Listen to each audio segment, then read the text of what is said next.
Bonjour à tous, de retour pour une grosse vidéo récupération en déchetterie. Alors je peux vous dire que cette semaine je n'ai pas chômé.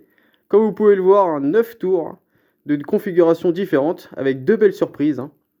Donc on va commencer tout de suite avec ce petit skate que j'ai récupéré pour mon petit gars. Donc c'est un petit skate de la marque Freegun qui fonctionne parfaitement. J'ai réussi à agresser les 4 roues qui étaient un peu, on va dire, rouillées avec le temps. Donc voilà, donc il tourne parfaitement maintenant et c'est des roues qui s'illuminent, donc c'est cool. Voilà. Alors juste à côté, la partie intéressante. Donc on a ces deux premières tours. Alors ces tours-là sont équipées de Intel Dual Core, donc des configurations assez classiques. C'est des 2 GHz et des 2,2 GHz. Les deux n'avaient pas de disque dur et il y en a un qui manque le lecteur DVD. Donc bon, c'est pas un souci parce que j'en ai un qui est juste à droite, que vous allez voir juste après. Alors juste à côté, pareil, un Intel Dual Core, et l'autre c'est un Pentium D pour la tour Dell, là, qui est la petite, qui est juste ici. Donc la bonne surprise sur la HP qui est juste là, c'est qu'elle a été équipée d'un disque dur de 500 Go. Donc ça c'est plutôt pas mal pour faire une mise à jour sur une tour. Donc voilà. Juste à côté, donc celle-ci en l'occurrence c'est une AMD Athlon X2. Donc voilà, donc pareil en configuration assez classique. Et elle avait un disque dur de 500 Go, donc ce qui est plutôt pas mal aussi. Elle est tournée sous Windows XP. Donc bon, celle-là, elle n'est pas très belle esthétiquement, donc je vais récupérer le composant interne et je la mettrai sûrement dans une future tour. Voilà, donc à suivre. Donc là maintenant, la partie intéressante. Donc les trois tours qui sont ici. Alors on va commencer tout de suite avec la grosse HP. Donc celle-ci, c'est considéré comme une petite tour serveur. Voilà, donc c'est la HP Z400 qui a été équipée d'un Intel Xeon et de Windows 7. Donc le Windows 7, je l'ai upgradé vers Windows 10. Donc, alors la bonne surprise sur cette tour, il y a 4 disques durs de 2 Tera chacun, ce qui fait un total de 8 Tera, ce qui est énorme. On a ensuite 3 Go de RAM en DDR3 et on a une bonne carte graphique, une Nvidia GeForce 210, qui est plutôt pas mal, en low profile, donc voilà, c'est plutôt pas mal. Juste à côté, donc des configurations aussi pas mal du tout. Donc les deux qui sont là sont avec des Intel Core i3. Donc la tour de gauche est équipée d'un processeur de 3,06 GHz et celui-là de droite de 3,3 GHz, ce qui est plutôt pas mal. Ensuite, au niveau de la RAM, on a 2 Go de RAM en DDR3, donc ça sera amélioré facilement, et celui-ci 4 Go de RAM en DDR3. Donc de toute façon, celle de gauche, je vais la tège, tout simplement, la tour est cassée à l'avant. Voilà, donc il faudra la remplacer. Donc au niveau des disques durs, sur celle-ci, il y en a deux, donc 250 Go et 1 Tera. Et celle de droite, il y a un disque dur de 1,5 Tera que j'ai déjà fait passer à Windows 10. Donc voilà. Donc ces trois tours fonctionnent parfaitement. Il y en aura juste une à remplacer, tout simplement. Alors celle de droite, tout à droite, donc ça c'est pour les composants, parce qu'il s'avère que c'est une grosse merde, tout simplement. La carte mère est composée de composants complètement défectueux. Donc il y a 11 condensateurs qui sont gonflés sur la carte, qui ont complètement coulé. Donc voilà, bon, merci HP. Là, c'est les trucs entrée de gamme. Donc, bon, il y a un petit processeur AMD en dual core, un 4400. Voilà, bon, un petit truc. Il y a un disque dur de 250 Go qui marche et un lecteur graveur que je vais mettre sur l'autre, justement, qui manquait. Voilà, qui fonctionne aussi. L'alimentation aussi fonctionne et qui n'était pas d'origine. Voilà, donc il devait déjà avoir une première panne de l'alimentation. Donc voilà la fiabilité d'HP pour ces produits. Juste à côté, on a deux aspirateurs balais Roventa, donc qui fonctionnent parfaitement. Donc j'ai pu récupérer un chargeur d'origine qui va pouvoir me permettre de pouvoir mettre en vente celui-ci. Voilà. Celui-ci est pour pièces. La roue est cassée. Donc bon, malheureusement, ce sera pour ces pièces. Après, bon, il fonctionne parfaitement. Donc déjà la batterie et tout, c'est déjà une bonne récupération. On redescend. On passe donc au niveau des composants que j'ai pu récupérer. Donc on a une carte mère, donc Gigabyte, voilà, bon, qui fonctionne parfaitement, il n'y a pas de souci. Elle a un Intel Core 2 Duo E7500, donc qui est plutôt pas mal, et elle avait 2 Go de RAM. Juste à côté, on avait une petite carte mère, donc celle-ci, bon, beaucoup plus petite, donc c'est une carte mère de la marque Intel, et elle avait 1 Go de RAM en DDR2, donc c'est un peu ridicule, mais bon, c'est toujours ça de prix. Juste à côté, celle-ci, par contre, elle était pas mal. Donc, elle était avec la carte mère qui était juste là. Le boîtier était complètement défoncé, donc j'étais obligé de la démonter sur place. Donc, celle-ci, c'est une GTS 450 de 1 Go en DDR5. Donc, voilà, c'est plutôt pas mal. Voilà, avec connectique HDMI, bien sûr. Voilà. Après, bon, il y avait les connectiques et tout que j'ai récupéré. Juste à côté, il y avait aussi dans des vieilles configurations, il y avait ces deux cartes graphiques que j'ai récupérées qui sont plutôt pas mal. C'est des Nvidia Quadro FX. Donc celles-ci, bon, je les ai pas testées, mais bon, c'était des cartes graphiques qui étaient quand même fiables à leur époque. Voilà, donc ça c'est toujours cool d'en récupérer. Pareil pour tout le taux de câble qui est là, voilà, c'est toujours sympa d'en récupérer, surtout pour les câbles d'alimentation et tout. Vu le nombre de tours que je récupère, il faut que les câbles suivent aussi, donc voilà. Donc là j'ai à peu près 6-7 câbles, donc voilà. Le câble HDMI parfaitement en état de marche.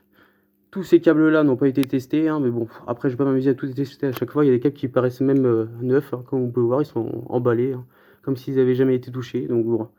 C'est toujours ça de prix aussi. Voilà, après tout le tas qui est ici, alors là, on a partie appareil photo et téléphonie. Donc les appareils photo qui sont là, donc celui-ci fonctionne parfaitement. Donc c'est un petit appareil photo de la marque Canon. Il y avait une carte SD de 2 Go. Celui-ci c'est un Sony, alors celui-ci est défectueux, l'objectif reste bloqué. Dans cette position-là, il reste bloqué. Donc bon, ça sera pour pièce. Il y avait des batteries qui fonctionnaient avec, donc ça c'est toujours cool. Et une petite mémoire de chez Sony aussi, voilà. Les téléphones qui sont ici, alors ceux-ci sont pour pièces. Voilà, donc j'ai pas pu les redémarrer, ils déconnent à moitié. Celui-ci c'est un petit baladeur, la batterie ne veut pas charger, donc bon là. C'est des trucs, je vais sûrement les remettre à la déchetterie, voilà, je vais pas m'encombrer de ça. Ceci par contre fonctionne, alors celui-ci a la vitre tactile qui est fissurée, donc c'est un LG P700, donc il est plutôt pas mal. Voilà, donc pas de souci, les bloqués Bouygues. Celui-ci qui est à côté c'est un Galaxy Ace, donc c'est un modèle qui est très répandu. Voilà, donc de chez SFR. Bon, la vitre elle est fissurée juste ici, mais bon, ça fonctionne parfaitement aussi. Et celui-ci c'est un petit baladeur Sony, voilà, qui marche aussi, pas de souci, je l'ai mis à charger, aucun problème. Et maintenant on va passer à la partie 2. Eh oui, quand je vous dis que j'ai pas arrêté, c'est que j'ai pas arrêté. Donc là on a 9 PC portables. Donc on a des configurations diverses et variées. Donc les deux premiers PC portables qui sont ici, donc c'est des PC portables vintage, donc n'ont pas de grand intérêt. Voilà, bon je les récupère pour les vendre en lot à l'avenir. Voilà. Juste à côté, on a ces trois là. Donc alors celui-là de gauche c'est un Acer. La panne la plus commune, comme d'habitude, c'est la carte graphique qui n'est pas intégrée, par contre, qui se détache. C'est la 8400M de chez Nvidia qui est défectueuse. Voilà, donc écran gris avec des lignes. Celle à côté, lui, il s'allume et s'éteint, il s'allume et s'éteint, donc voilà, bon, problème de carte mère ou de la puce graphique, tout simplement. Celui-ci, il a déjà été pratiquement dépioté, il n'y a pas de lecteur DVD, il n'y a pas de clavier, donc il s'allume, mais bon, l'écran a l'air de déconner et tout, donc peut-être un souci avec la carte graphique. Ensuite, la partie intéressante. Donc on a ce petit Dell, donc le Dell Latitude D630. Alors celui-ci s'allume, donc c'est une petite configuration d'époque, avec Windows XP et tout, donc il y avait 80 Go.